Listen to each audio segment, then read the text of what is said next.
Constructor Portal is w.arping to consoles. Headup Games announced today that Bridge Constructor Portal is coming to Xbox One and Switch on February 28. A PlayStation 4 version will follow on March 1. Bridge Constructor Portal is crossover between the Bridge Building series and Valve's first-person puzzle franchise. Bridge Constructor Portal features gameplay similar to previous Bridge Constructor titles, but it takes place in Portal's Aperture labs. And using the titular portals is a major part of building your bridges. Bridge Constructor Portal came out for PC, iOS, and Android in December.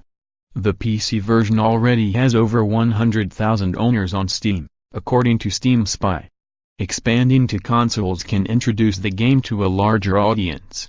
That could be especially true on Switch, which has become the go-to place for indie games since launching in March 2017.